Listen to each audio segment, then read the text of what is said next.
Padre Fábio, boa noite. O que fazer com tanta falta de humanidade? Por que os corações hoje são tão vazios? Por que estamos tão carentes do amor ao próximo? É tão triste perceber isso.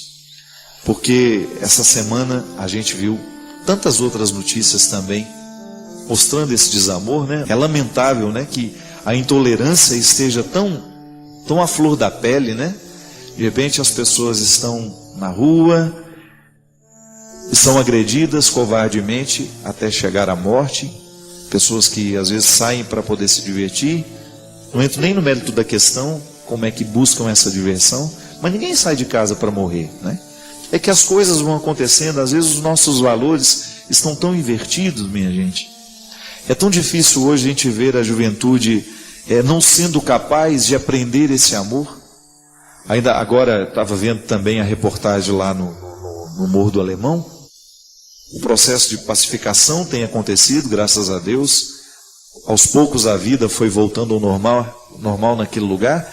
Agora ontem tiveram umas imagens de um helicóptero, que parecia que estava tendo também mais um assalto, uma tentativa de uma pequena confusão, e quando foram se aproximar eram crianças brincando com armamentos de plásticos, feitos por eles mesmos, né? Aí fiz essa associação às imagens que estão mostrando lá do Paquistão. Paquistão não, Afeganistão, não, Paquistão, né? Onde foi o Bin Laden morto, né? Aí estava mostrando as crianças com as armas. É lamentável, né? Que nos dias de hoje, com tanta violência no mundo, a gente veja ainda esses instrumentais bélicos de armas e disso, daquilo, sendo brincadeira entre nós. Eu me lembro, quando eu era criança, a gente ganhava revólver de presente. Imagina isso, minha gente. Que coisa horrorosa, né? Como é que podia isso naquele tempo? Eu não sei, há muito tempo eu não entro numa loja de brinquedos para crianças, né? Mas eu não consigo admitir que nos dias de hoje você vá e você compre uma arma de brinquedo. Eu não sei se existe isso ainda. O que eu sei é que muitas vezes os jogos, os videogames, né? Tudo isso incita muita violência. As brincadeiras, os jogos eletrônicos, a gente já falou muitas vezes sobre isso aqui. Isso gera desamor, porque quando uma criança brinca livremente com uma arma, para que serve uma arma? É para matar. Então, se ela está fazendo na sua infância um aprendizado do assassinato, é muito difícil que depois a gente queira extrair dela uma atitude amorosa, uma postura pacífica. Então, se nós queremos neutralizar o crescimento desse desamor, nós precisamos então mudar as nossas condutas. O que nos diverte, né? Qual é o nosso divertimento? Como é que nós encontramos o nosso divertimento?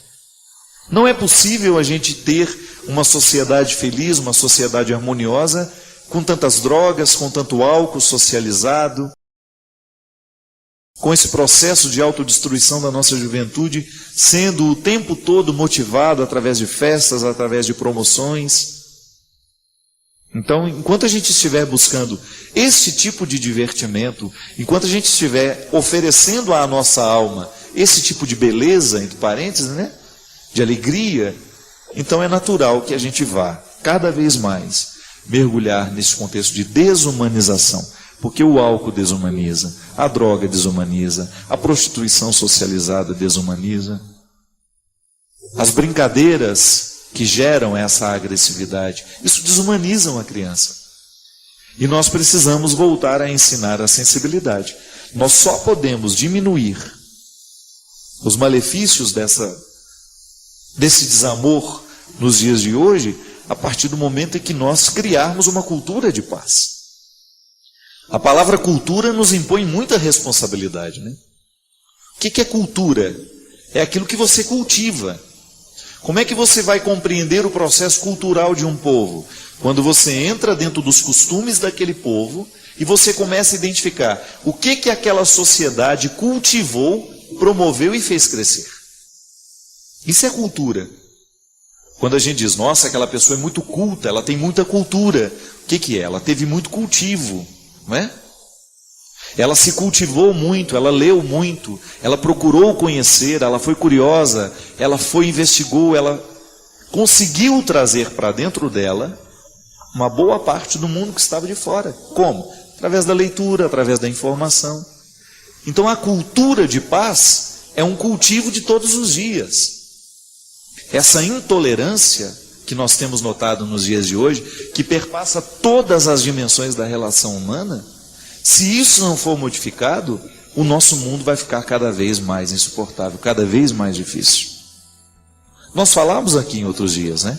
A intolerância entre as diferenças, meu Deus do céu, como é que nós podemos admitir que nos dias de hoje, com todo esse processo de socialização das informações, nós ainda sejamos capazes de encontrar contextos de intolerância tão difíceis dentro das nossas escolas? O que é o bullying? É o resultado da intolerância. Ah, você é gordo, então nós agora nos sentimos no direito de criticar você, nós nos sentimos no direito de então ridicularizar você. Qual que é a grande questão dos homossexuais hoje? Essa questão que está o tempo todo sendo retomada, a homofobia. O que é a homofobia, minha gente? É quando o outro se sente no direito de agredir o homossexual, de fazer piadas agressivas e até mesmo de atacar fisicamente.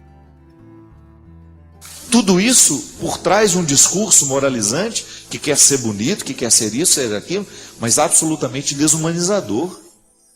Você pode muito bem não concordar com o outro, mas você ter com o outro uma postura respeitosa, isso é uma questão de educação que nós precisamos retomar. É cultura.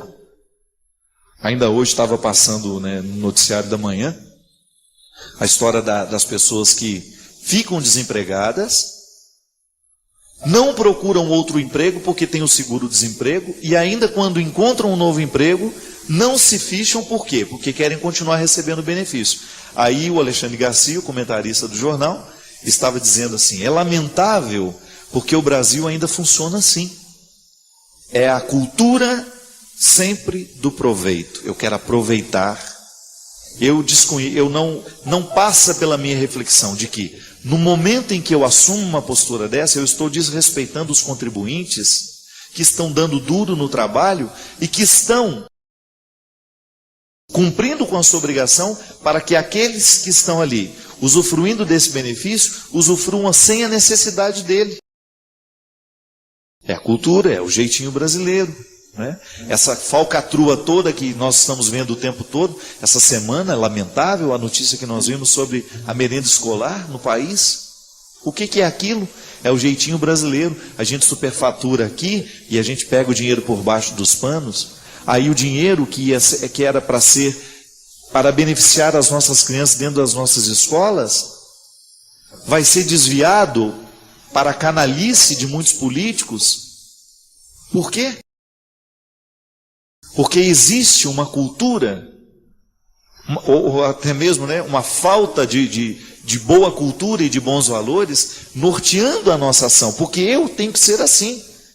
Para eu fazer com que essa cultura do bem prevaleça no mundo, eu tenho que usar do microespaço das minhas decisões. Então eu estou aqui, eu tenho a possibilidade de ter um relacionamento direto com o Cristo, digamos que ele é meu amigo, que ele é meu irmão. É com ele que eu preciso exercer todos os princípios que eu acredito que darão certo para o mundo inteiro.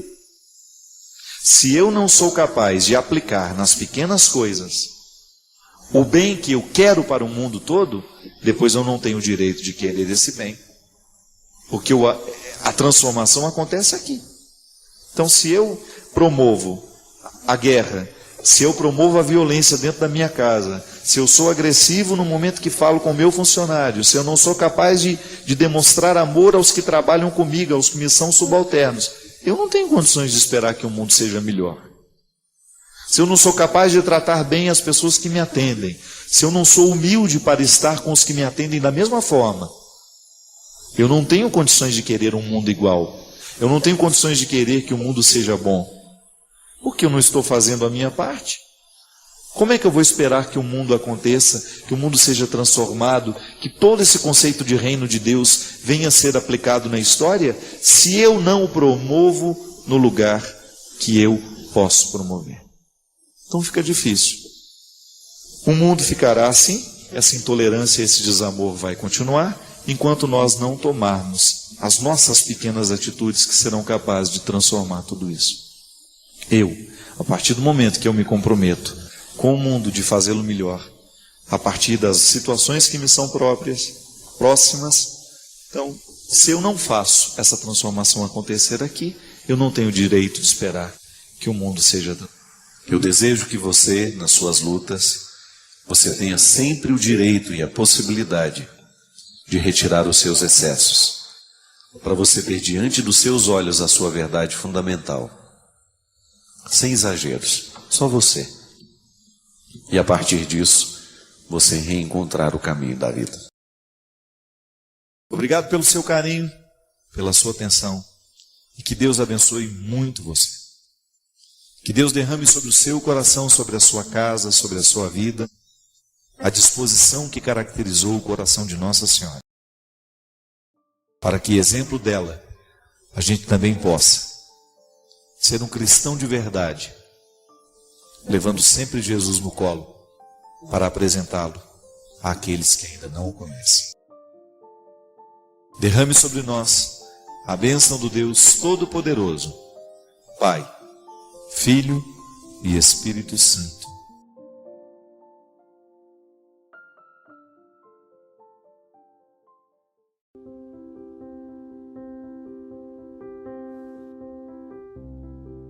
A pior solidão é aquela que nos ausenta de nós mesmos.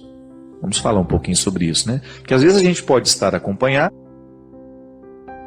a gente tem pessoas do nosso lado, mas nós não estamos em nós mesmos. É como se nós fôssemos um espaço que não está habitado por nós mesmos. Nós somos o território das vontades dos outros, eu sou o território da satisfação alheia, eu vivo para satisfazer aquela pessoa, eu vivo para corresponder a uma expectativa, eu vivo para prestar atenção no que os outros estão falando de mim, o que estão achando. E de repente eu começo a perceber que eu vou vivendo tanto para fora, que eu me esqueci de viver um pouquinho para dentro, que só é possível viver com qualidade para fora aquele que soube cultivar a sua intimidade. Ser ausente de si mesmo é você não ter o cultivo diário daquilo que você é. Começar a ter um autoconhecimento e investir naquilo que você é.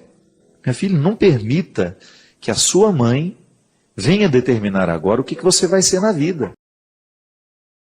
A palavra das pessoas que nos amam, ela é importante para nos ajudar a descobrir os caminhos.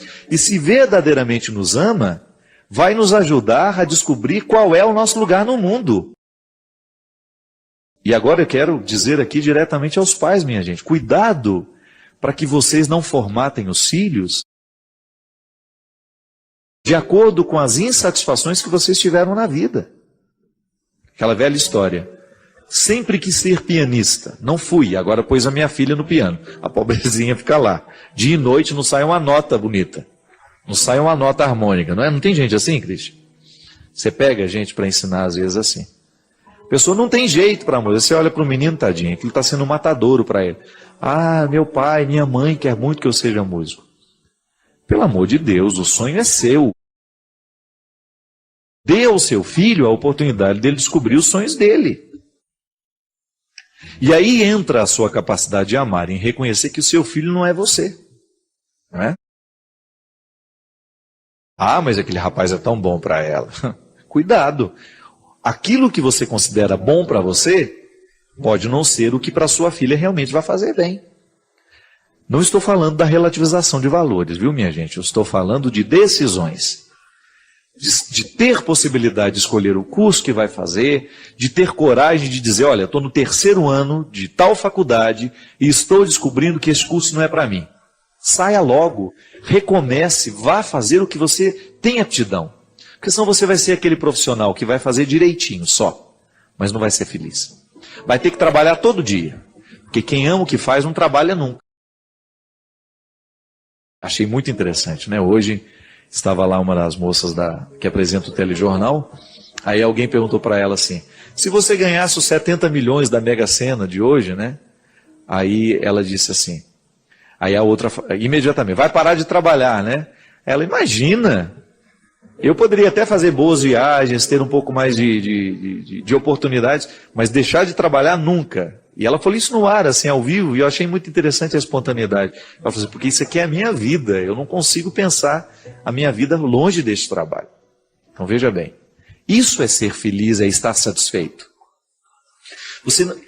A partir do momento que você começa a permitir que o seu território seja o território do outro, você perde a sua qualidade humana. É por isso que a gente tem que, no cultivo, na descoberta, né? Ao me cultivar, eu descubro quais são as minhas aptidões. E vou intensificando o processo dessa busca, dessa luta, para que as minhas aptidões possam florescer. Agora, se eu descubro que eu estou sendo um território alugado para o outro, pelo amor de Deus. É igual amar, né? A gente precisa tomar muito cuidado, porque senão a gente se transforma num território de aluguel do outro. Amar não é alugar o outro. A partir desse momento que eu estou namorando com você, ou que você é minha esposa, você é um território alugado. Pelo amor de Deus, isso não existe. E às vezes a gente fica alugado do outro, né? Eu estou alugado pelo outro. Ele está fazendo de mim o que ele quer, pelo amor de Deus. Não podemos conceber isso. É isso que gera solidão. Quando você percebe que você é um território alugado. Ah, padre, como é que eu vou saber se eu estou assim? Só olhar para a sua satisfação. É só sondar com verdade, com responsabilidade, os seus afetos. O amor será sempre construção, minha gente. O amor será sempre essa oportunidade de tornar melhor, de aperfeiçoar aquilo que a gente é. Agora, quando eu me transformo num território da satisfação do outro e eu me esqueço de fazer o investimento que eu preciso fazer para a minha realização, é bem provável que mais cedo ou mais tarde eu descubra que eu gastei a minha vida inteira para viver de um jeito que não valeu a pena. E aí é terrível. Quando descobre isso lá aos 40, 50 anos, né? E aí vê que não dá mais tempo de voltar atrás. Eu acho que sempre dá tempo de voltar atrás, né? Sobretudo na vida profissional, é sempre um risco. É sempre um risco. Porque você pode, de repente, fazer investimentos errados sem perceber que está investindo de maneira errada. É por isso que a gente precisa ter muito bons amigos.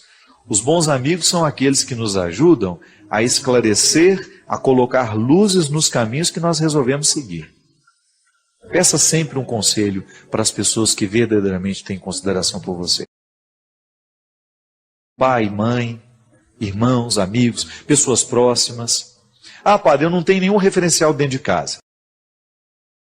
Então tenha num bom amigo. Para que você não fique ausente de si mesmo. É muito triste isso. Essa é a pior solidão.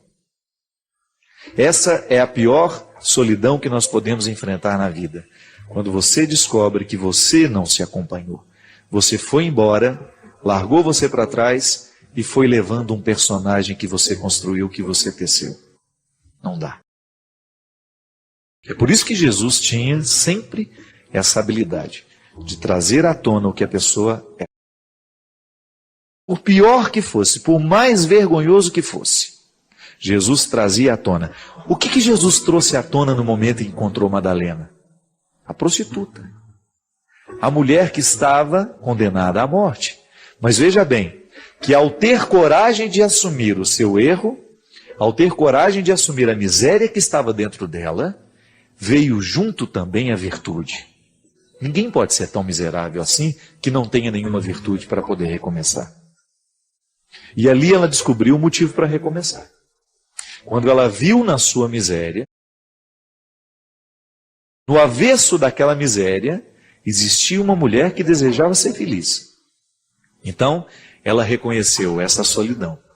Ela estava ausente de si mesma. Ela julgou fora a mulher que ela poderia ser e alugou o seu território humano para que se criasse dentro dela uma mulher que não valia a pena. Cresceu dentro dela uma intrusa E é claro, ela alimentou. Foi fruto das escolhas dela. Ao aceitar-se prostituta, ao trabalhar e o tempo todo fazer escolhas erradas, ela foi construindo dentro dela uma mulher que não valia a pena. E então ela precisou desconstruir tudo aquilo de uma vez, naquele processo de humilhação, quando estava julgada no chão e uma multidão pronta para condená-la, ela precisou, naquela desconstrução, pelo amor de Deus, não valeu a pena o que eu fiz de mim. Olhem, vou dizer uma coisa. Essa deve ser uma frase muito dura. Essa deve ser uma frase muito difícil de ser dita. Eu não fui o ser humano que eu poderia ter sido.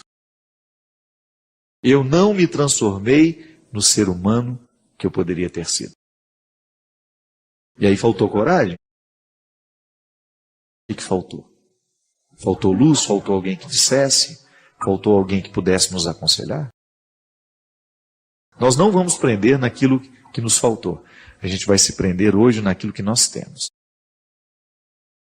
Temos diante de nós um Deus que olha nos nossos olhos com coragem e nos desafia para ser. Não se ausente de si mesmo. Encha o seu coração de tudo aquilo que você tem de bom. Alimente o que você tem de bom. E a partir do momento que você alimentar o seu coração com a melhor parte da vida, você pode ter certeza que você vai ter a coragem suficiente para poder dizer não e dizer sim. Que um grande homem e uma grande mulher só pode ser verdadeiramente grande à medida em que diz sim e não de maneira equilibrada. Vou atender aqui um e-mail da Maria Helena, que escreve assim: Padre Fábio, tudo na minha vida começou muito cedo. Aos 17 anos me casei, aos 18 veio um filho, primeiro, 37 anos a primeira neta, e muitos outros problemas nasceram a partir de tudo isso. Meu filho, com apenas 18 anos, namorou uma moça com 27, que logo engravidou e não deu certo. A menina mora comigo, hoje tem 16 anos, nós a criamos com muito carinho, sempre com muito amor e respeito. Estuda no melhor colégio da cidade e estamos passando por um problema bem difícil, a cada dia se agravando mais. Uma menina com 16 anos falando em suicídio, diz que não acredita em Deus, foi batizada, fez primeira comunhão, crisma, mas não quer ir mais à igreja, não quer saber de amizade com ninguém, não fala com ninguém, sai de casa somente para ir ao colégio. É uma ótima aluna, estudiosa, está no 3º ano do ensino médio, fala fluentemente inglês, está estudando espanhol. Foi convidada para estudar no exterior. Padre Fábio, tenho medo até de sair de casa e deixá-la sozinha. Não a deixo nunca. Quando tinha 9 anos, ela já me falou que queria morrer e que iria se matar. Logo procurarei a ajuda de uma psicóloga que continua até hoje fazendo terapia. Às vezes se revolta de tal maneira que não fala nem com a terapeuta. Entra muda, sai calada. Sempre fala que ama muito a todos nós, mas eu sinto, padre, que a revolta é grande parte pela falta da mãe, que aparece quando quer. É muita preocupação, muita ansiedade e medo que ela faça o pior. Gostaria muito que o senhor pudesse me ajudar com uma orientação, como devo agir. Sinceramente, já não sei mais se estou fazendo o certo. Por favor, me ajude. Helena, minha filha, você tem um problema que não é tão simples de ser refletido, porque existem muitos aspectos daquilo que hoje você conta, que você fala, que a gente desconhece. Agora, um fato que a gente precisa considerar. O que falta para essa menina é um pouco o sentido da vida, E quem é que nos dá o sentido da vida? É a história. O sentido da vida não é uma coisa que cai do céu. A gente vai assumindo aos poucos. O sentido é como se nós pudéssemos falar do elemento fundamental que faz com que uma construção fique de pé. No caso, nós temos um alicerce, que foi programado para fazer com que as paredes pudessem parar. O sentido na vida da gente funciona assim. Para que a gente dê conta dos ventos, para que a gente dê conta das situações difíceis. Se eu tenho um sentido para a minha vida, se eu sei o porquê viver, As dificuldades que farão parte do meu processo, do seu e de todos nós que estamos assistindo o programa, essas dificuldades serão vencidas à medida que houver este sentido.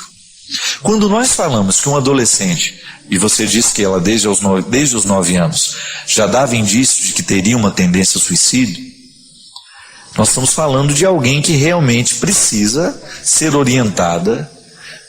Recomendo até que você olhe um pouco essa terapeuta que está acompanhando o caso, se já não seria a oportunidade de você perguntar até para a própria menina de 16 anos, se ela não gostaria de fazer uma outra coisa, uma outra terapia, de repente mudar o tratamento, para que você não tenha que carregar esse peso sozinha, né? Isso não é uma realidade para você viver sozinha. E mesmo porque você precisa tomar algumas distâncias. Primeiro, ela tem uma história sofrida.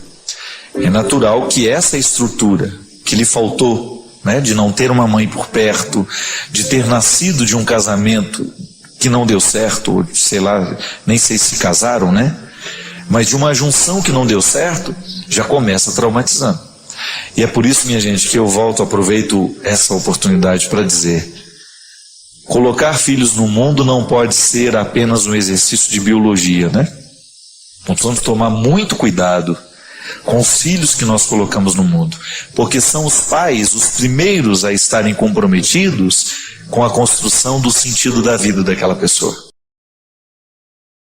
Construir um sentido para que o outro tenha condições de dar conta da própria existência. Como é que a gente constrói o sentido? Com amor, com palavras, com consideração, com gestos, né? Com atitudes, com disciplina. O sentido se constrói assim, quando a gente vai saboreando a vida, com tudo aquilo que ela tem, e descobrindo que vale a pena. Estabelecer metas, né? A gente falava aqui antes, como é importante os nossos adolescentes hoje terem metas de vida.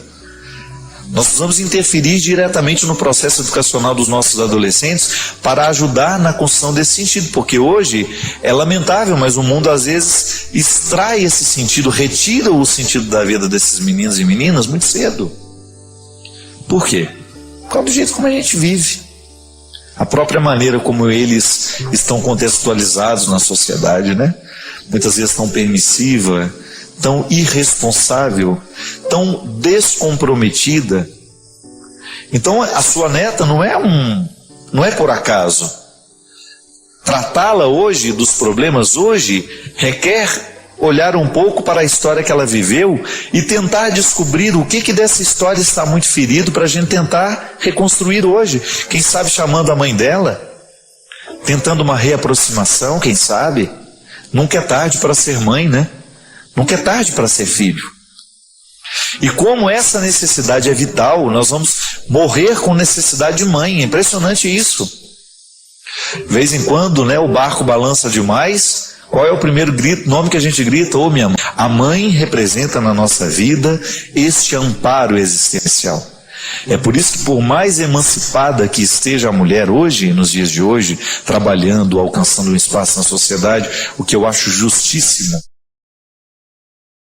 a gente nunca pode esquecer que a mãe, ela exerce um papel na vida do filho que é fundamental. Ah, é diferente do pai? É mais especial que a relação com o pai? Não sei. O que eu sei é que é definitiva. A relação com a mãe é a primeira segurança que nós temos na vida. É o primeiro vínculo que nós temos na vida. Então, se a criança perde isso muito cedo, é natural que ela sofra de inseguranças, né?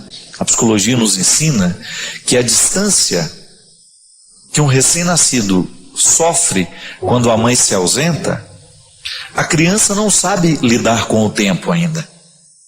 Eu sei o que significam 15 minutos.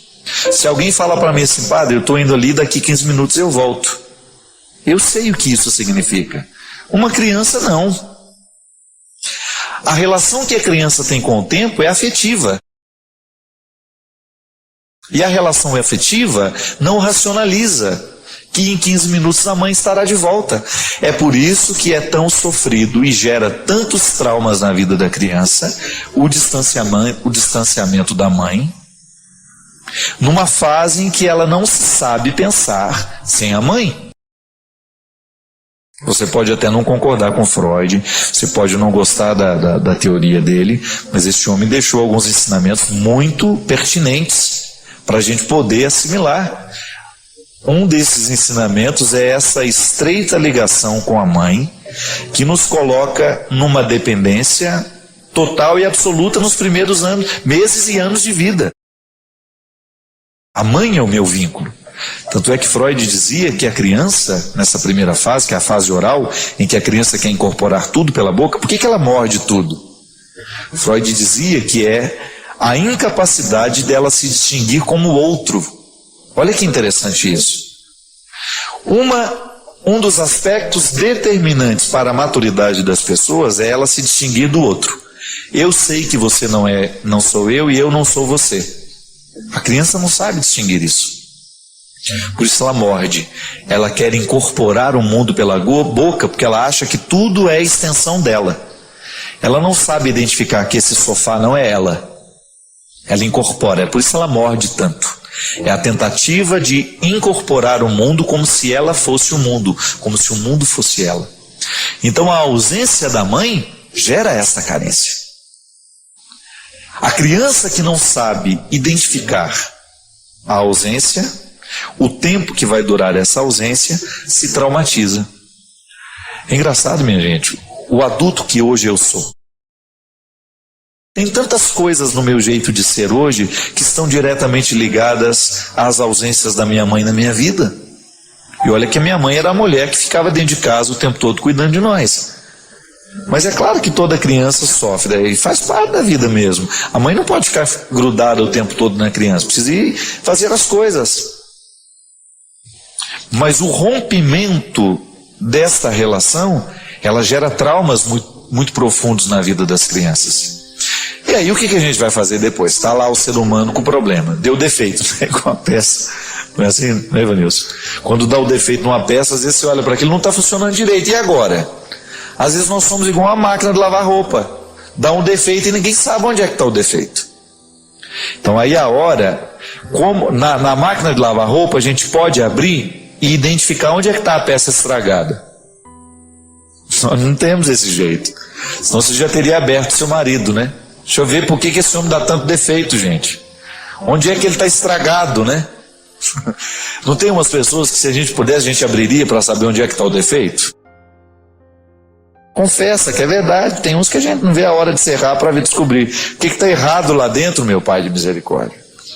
Então o único mecanismo que nós temos para descobrir o que está errado no outro é na observação e na palavra. Porque nós não somos máquinas, já dizia o Charles Chaplin, né? Homens é que sois, não sois máquinas, homens é que sois. Então, por isso que o bom psicólogo é aquele que observa bem. É verdade, o bom psicólogo é aquele que observa.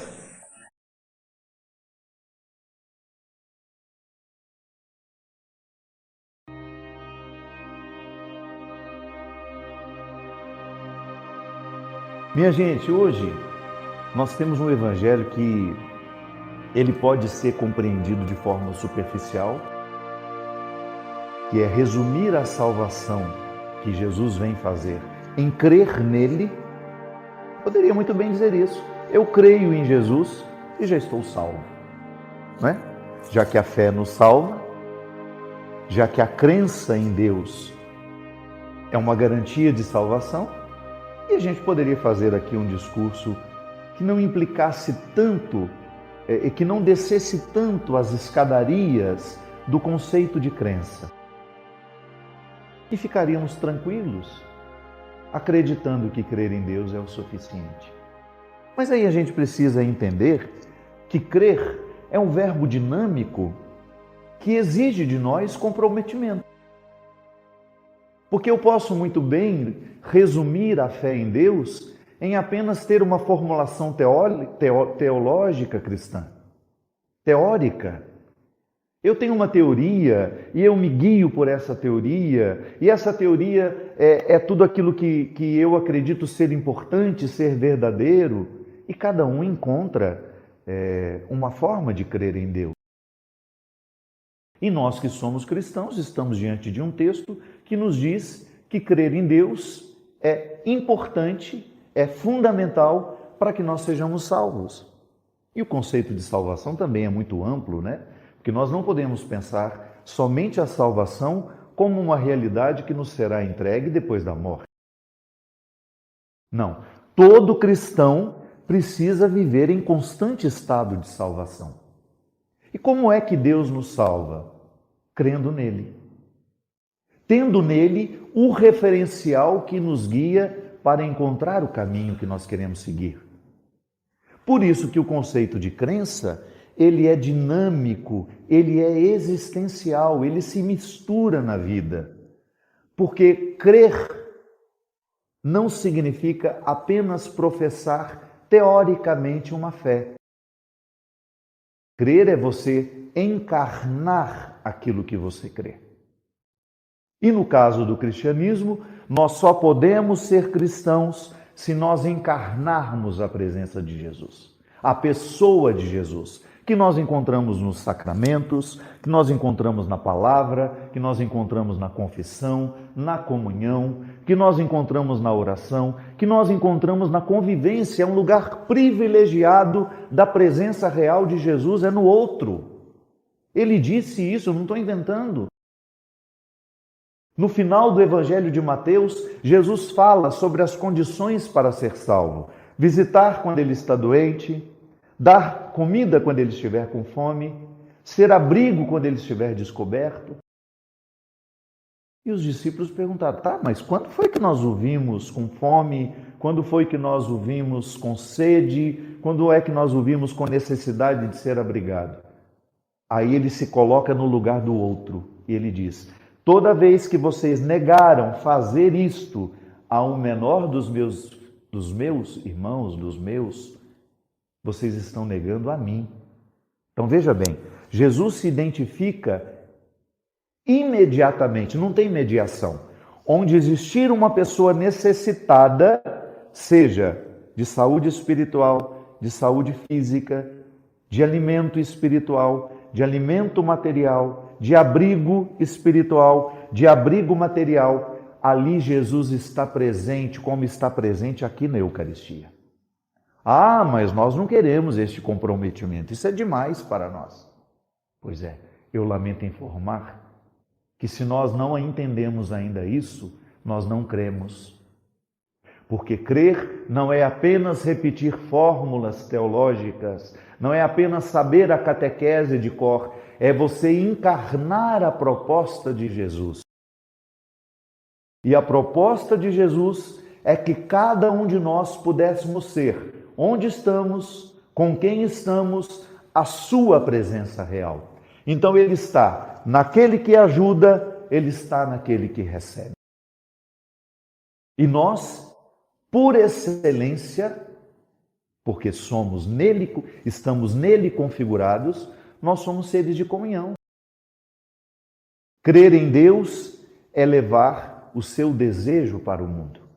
E é muito interessante porque na primeira leitura fala isso, né? Que nós somos de cabeça dura. Temos dificuldade de entender, mas muito. A gente entende de Deus aquilo que nos convém. Nós estamos muitas vezes adaptados a um cristianismo mastigadinho, fácil de ser engolido, glamourizado muitas vezes, vaidoso. Quantas vezes nós nos percebemos dentro de um cristianismo repleto de vaidade espiritual? Nós somos melhores que os outros, nós somos salvos e os outros não. Quantas vezes você encontra crente, não estou dizendo evangélico não, viu? Porque quando eu cresci, onde eu cresci, toda vez que falava crente, era o povo evangélico. Não, crente é todo aquele que crê. Então, quando você encontra um crente vaidoso, que se sente melhor que os outros, que se sente mais especial que os outros, perdeu tudo do cristianismo. Já se perdeu do cristianismo há muito tempo. E a crença não está movendo o coração para o lugar para onde ele precisa ser movido. Não. Nós não podemos simplificar o cristianismo e transformá-lo numa teoria que não transforma a nossa vida. Precisa transformar a nossa vida. Precisa transformar o nosso coração. A experiência que nós fazemos de Jesus, ela vai se desdobrar em atitudes depois. O que adianta eu vir aqui, comungar, participar lindamente, cantar, ouvir o sermão, ouvir as palavras, sair daqui e ser uma pessoa insuportável por onde eu for?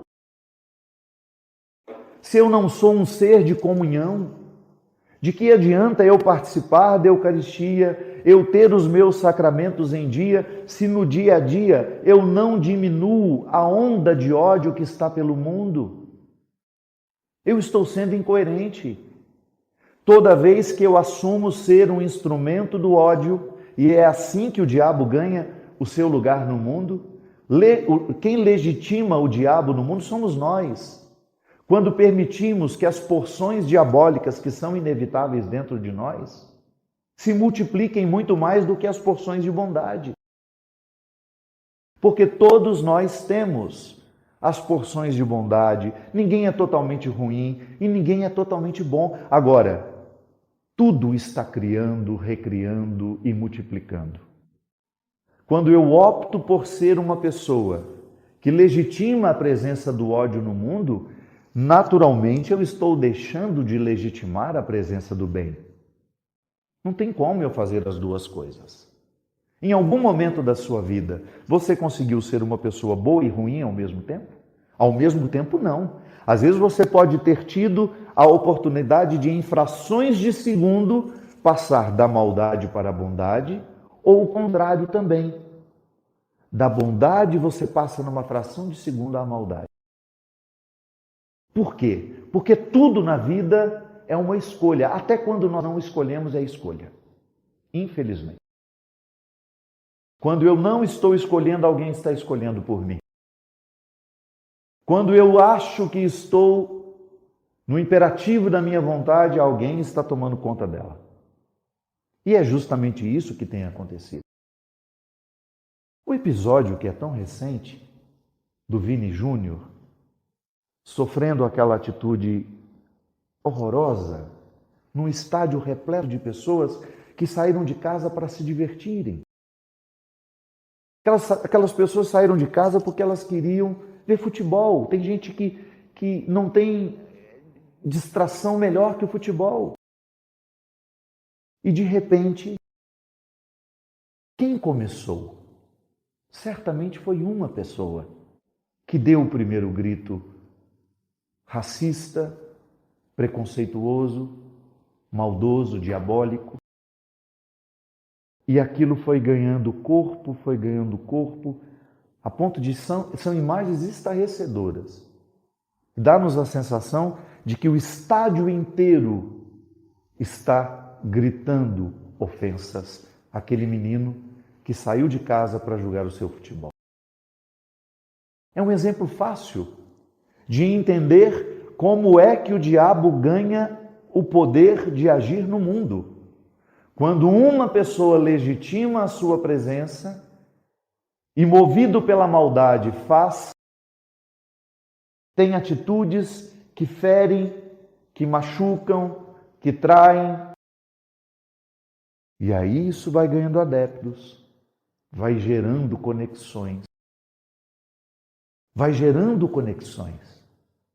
E de repente, por isso que a multidão é tão perigosa.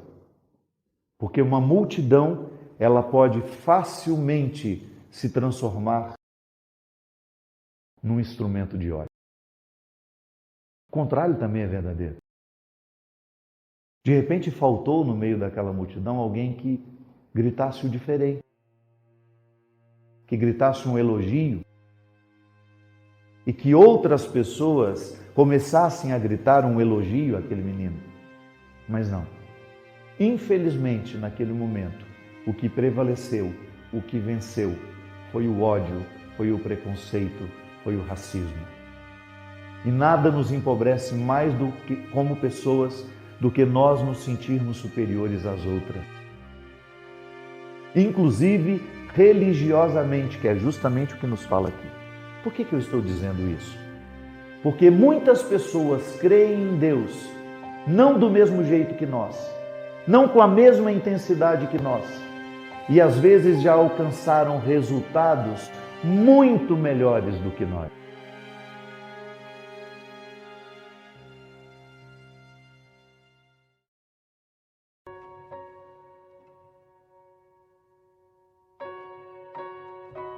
Ninguém pode olhar para o passado, observar o presente e fazer o plano de futuro na correria.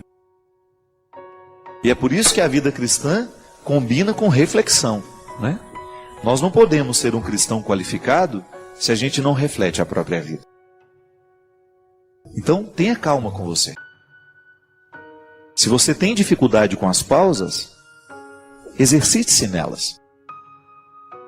Comece a olhar mais devagar para o seu jeito de ser. Comece a prestar atenção em você. Na maneira como você trata as pessoas, na maneira como você trabalha, na maneira como você estuda, na maneira como você escolhe ser quem você é. Reflita-se. Seja capaz de colocar para você mesmo, até descrever de vez em quando, quais são os seus maiores defeitos. O que você tem feito para superar cada um deles? Quais são as suas qualidades? E o que você tem feito para fazê-las crescer ainda mais? Essa é a pausa reflexiva. É o momento que você tem a oportunidade de qualificar a sua vida. De fazer esse exercício e reconhecer nele um ato religioso. É um rito religioso. Refletir-se à luz de Jesus, ter a oportunidade de observar-se, para a partir desta observação, modificar, crescer, avançar, ir além. É o que eu desejo para você. Que hoje, ao observar a sua vida, ao prestar atenção na maneira como você está vivendo, você se comprometa com você. Porque o primeiro a ser beneficiado com a sua mudança não são os outros.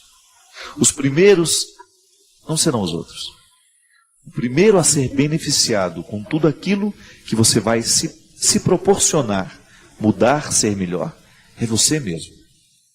Porque no fundo, o maior conforto que nós podemos desejar nessa vida é estar feliz em nós mesmos. É você estar satisfeito, sabendo que você está sendo o ser humano que você pode ser. E ninguém pode chegar neste lugar, ninguém pode alcançar essa condição sem se refletir. Por isso hoje eu desejo que o olhar de Jesus, ao olhar nos seus olhos, ele possa provocar em você silêncio. Que ele possa provocar em você este desejo de olhar para você mesmo. Sem os seus excessos, viu? Sem as suas mentiras. Às vezes você precisa das suas mentiras para que o outro te olhe melhor. Deus não precisa disso. Jogue fora todas as mentiras que você conta para você mesmo. Todas aquelas explicações que você se dá. Você não precisa delas neste momento. O Deus que te olha, o Deus que te encontra, dispensa toda e qualquer mentira que você tenha contado para você mesmo. É você e sua verdade. É neste território que Deus quer agir. Por pior que seja a sua indigência, por pior que sejam os seus erros, por pior que seja o seu passado, a sua história, nada disso vale agora. Sabe por quê? Porque Deus nos enxerga com olhos de futuro. Ao me encontrar, nessa noite de hoje, ao lhe encontrar, Deus só enxerga o futuro. Não é maravilhoso isso? Pensar que hoje Deus só enxerga futuro em você? Isso é salvação. E se a gente aceitar que Deus nos salva com o seu olhar, um olhar que tem o poder de nos reinaugurar e nos trazer vida nova. O Senhor esteja convosco. Ele está no meio de nós. Derrame sobre todos nós a sua bênção. Deus Todo-Poderoso, Pai, Filho e Espírito Santo. Às vezes nós temos aquela impressão de que nós estamos fazendo para nós, não é? Melhor, às vezes nós temos a impressão de que nós estamos fazendo para os outros, mas não é para nós. Repare nas suas necessidades. Você tem necessidades. Não adianta você querer oferecer ao outro uma solução se antes você não experimentou. Nós somos o lugar onde nós experimentamos a vida, minha gente. Eu preciso o tempo todo de palavras que pastoreiem a minha alma, porque muito facilmente eu fico nas facilidades do egoísmo. Muitas vezes eu fico nos vícios de uma vida desregrada, infeliz. Às vezes eu tenho uma habilidade enorme de ser o meu pior inimigo. Quantas vezes você foi o pior inimigo? O seu pior inimigo. Quantas vezes você teve aquela ilusão de que os outros é que lhe podiam destruir? Não é não. Porque em última instância é você que vai acolher a voz ou vai rejeitá-la. Aquilo que está sendo dito por fora, se você acolhe dentro de você, aí você se transforma em seu inimigo. Se aquilo que está sendo dito é ruim, você guarda. Nós somos muitas vezes traumatizados assim, né? Porque nós somos crianças. O pai, diante de uma dificuldade que você teve, chama você de burro. A palavra do seu pai é tão importante para você que você acredita que você é burro. E às vezes você passa uma vida inteira desperdiçando a sua inteligência, porque naquele momento da vida você acreditou no que o seu pai disse. Você não conseguiu desabrochar a sua inteligência porque você acreditou que seu pai disse que você era burro e você ficou. Não pode. Não pode, você não pode cometer esse crime contra você. A voz que pastoreia é aquela voz que nos chama para o amadurecimento, para o desabrochar de tudo aquilo que em nós é maravilhoso, minha gente. Por isso que eu preciso ter um pastor amigo, um amigo pastor. Eu tenho um pastor amigo, que é o pastor Caio Fábio, que é um homem que participa mesmo da minha vida. E ele é um amigo pastor.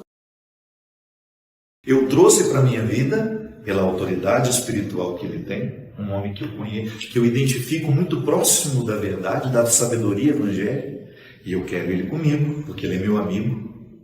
Ou pessoas simples no meu dia a dia, que tem palavras proféticas na minha história, como a tia Ju. Pai Fábio, o senhor tem poder de cura. Quantas vezes eu já pensei nisso, mas a palavra dela ontem para mim confirmou aquilo que de alguma forma eu já sei.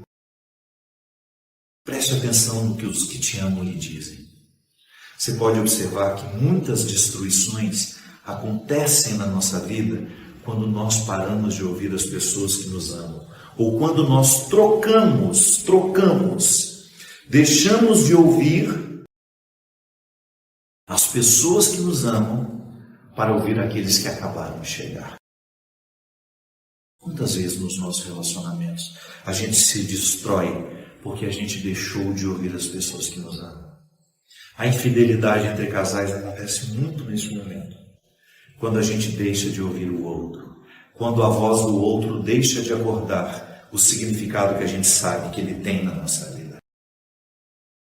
E depois que você cai na traição, que você cai no sentimento de fracasso, o que mais lhe dói é isso.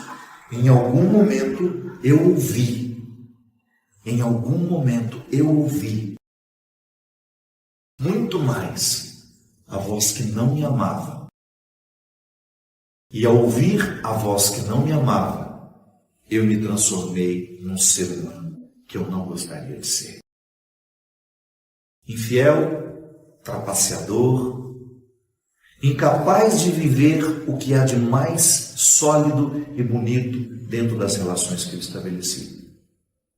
Eu começo a morar fora de mim, porque as vozes que eu estou ouvindo não me chamam para dentro de mim, elas me expulsam. Ou as vozes que eu estou ouvindo ajudam a me edificar as moradas do pecado. Ou então a voz que eu estou ouvindo, ela aguça aquilo que em mim é mais sórdido, mais pecaminoso. E não é à toa que a gente tem aquele ditado, né? Diga-me com quem tu andas, e eu direi quem és. Eu modificaria que Jesus andou com muita gente ruim e não se transformou nelas. Diga-me quem tu ouves. Que às vezes você pode estar trabalhando com uma pessoa que você sabe que é ruim. Você anda com ela, mas você não permite as influências ruins dela sobre você. Porque a voz não te chama, a voz não repercute dentro de você. Quando ela chega, ela não produz frutos. Então, a voz que nos pastoreia. Se você quiser prestar atenção na qualidade da sua vida, é só você prestar atenção a quem você escuta. Quem tem influência sobre você? Quais são as vozes que despertam as suas vozes interior? Às vezes nós temos aquela impressão de que nós estamos fazendo para nós, não é? Melhor, às vezes nós temos a impressão de que nós estamos fazendo para os outros, mas não é para nós. Repare nas suas necessidades. Você tem necessidades. Não adianta você querer oferecer ao outro uma solução se antes você não experimentou. Nós somos o lugar onde nós experimentamos a vida, minha gente. Eu preciso o tempo todo de palavras que pastoreiem a minha alma, porque muito facilmente eu fico nas facilidades do egoísmo. Muitas vezes eu fico nos vícios de uma vida desregrada, infeliz. Às vezes eu tenho uma habilidade enorme de ser o meu pior inimigo.